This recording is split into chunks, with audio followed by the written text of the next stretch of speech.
Hey everyone, I'm Colette and welcome to my channel. I'm here today to share with you some info about the magic, historical background, folklore, pre-Christian and modern traditions, and folk witchery associated with Beltane.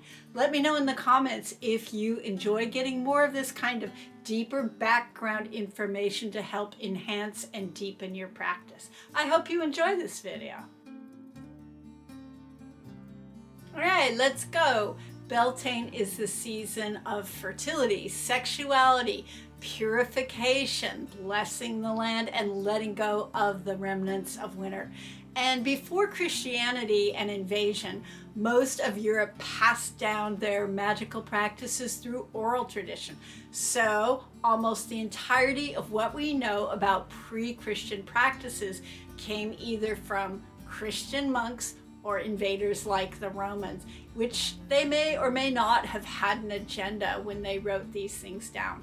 And just like today, when people, outsiders who are talking about indigenous people, they probably didn't understand the context in which these pieces of magic were carried out. And so one thing that we do know is that throughout Western and Northern Europe, most of those places, the year was divided into two big parts, the upper half of the year and the lower half of the year. So the summer went from Beltane to Samhain and winter went from Samhain to Beltane. And there are still a lot of spells about that. Even in the 1800s in the Carmina Gadelica, there are chants and prayers that are asking for protection using those terms, from Samhain to Beltane and from Beltane to Samhain, to ensure protection.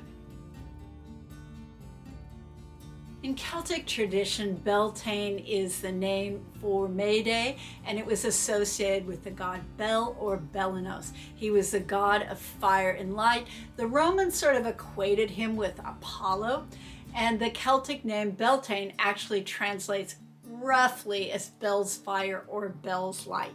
In Scotland, Beltane is sometimes referred to as Ket Samhain, meaning opposite or not Samhain, and the celebration of Beltane started the night before on May Eve.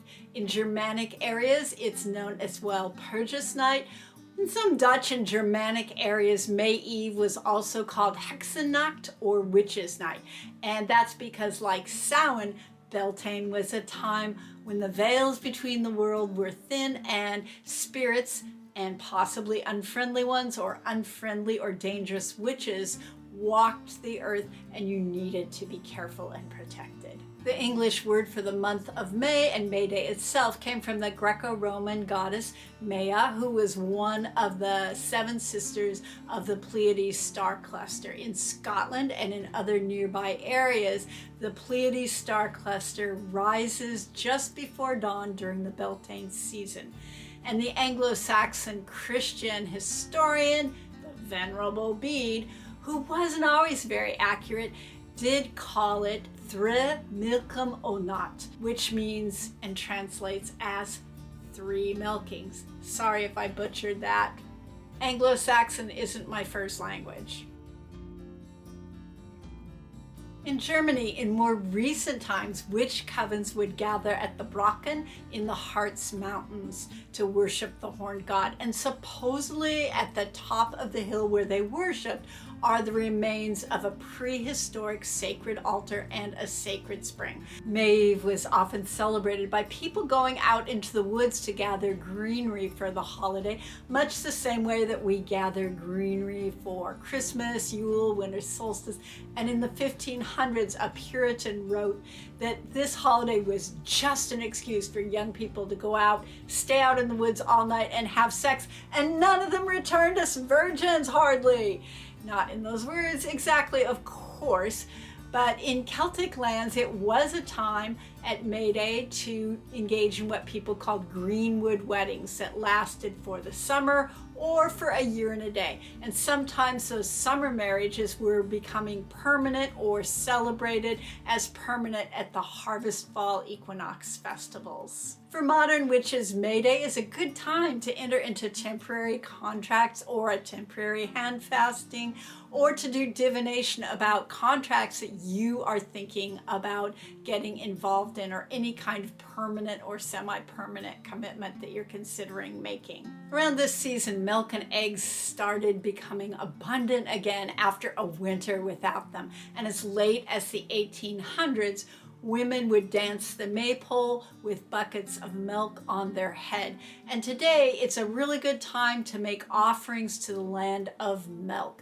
Milk is also used in several very old Anglo-Saxon spells for healing and restoring the fertility of the land. One tradition that most of us have heard of is the burning of large bonfires at Beltane. Jumping the fires, dancing around the fires, walking around the fires was used to bring luck and prosperity through the summer months.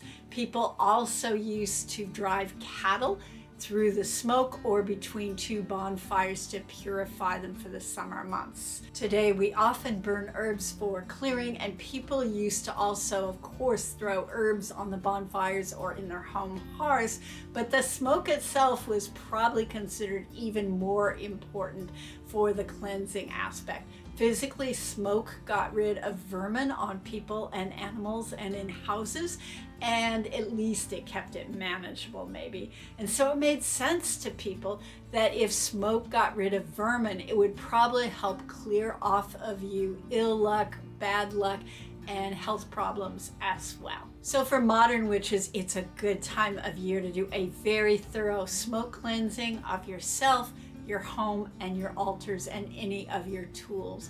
For myself, what I like to do is to take a cauldron of burning herbs, put it on a shelf in my shower, and then take my shower as that cauldron is burning, so I get the benefits of both smoke and water to clear me off. Over time, of course, Christian priests joined the pagans around the bonfire and would offer a land blessing as part of the day's festivities.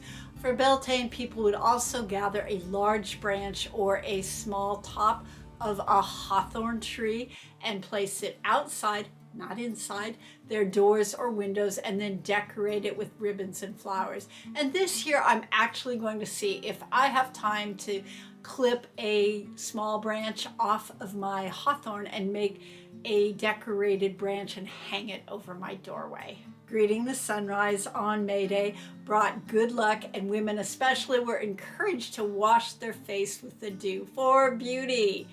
And I actually like this idea for all people, not just women.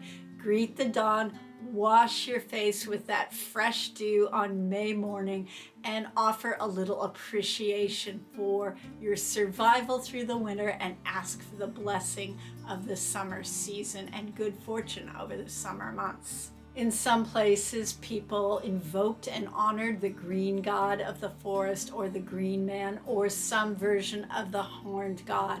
And they had customs also based around the traditional battle between winter and summer. In Breconshire, Wales, for example, two boys were elected, one as summer king and one as winter king. The winter king wore a crown of holly, and the summer king wore a flowery crown, which is sort of a version of the Oak King versus the Holly King battle. They wore clothes made of birch twigs, which I want to see those clothes. I would love that. I want clothes made of birch twigs. And they were escorted through town by men with swords. Dancing around fires, maypoles, or Morris dancing, which came into fashion during the Tudor times. Both these things were also a huge part of May Day celebrations until very recently, and still are in some places. A candle will also work if you don't have a bonfire, but Beltane is one of the 4 Celtic fire holidays of the year, so it is very important that fire is represented in some way on your altar. So this type of background information and cultural context that I use to enhance my spells, and magic is a bit of a departure for me from what I usually make on YouTube. So please just put a yes in the comments if you liked it, or a yes if you would like more like this in the future. And I want to just say this is also the last week to sign up for my online Foundations of Witchcraft course, and the links for that and all my other promos will be in my description if you want to sign up for my newsletter, for example. Thanks for watching, and please, friends, stay safe and be well.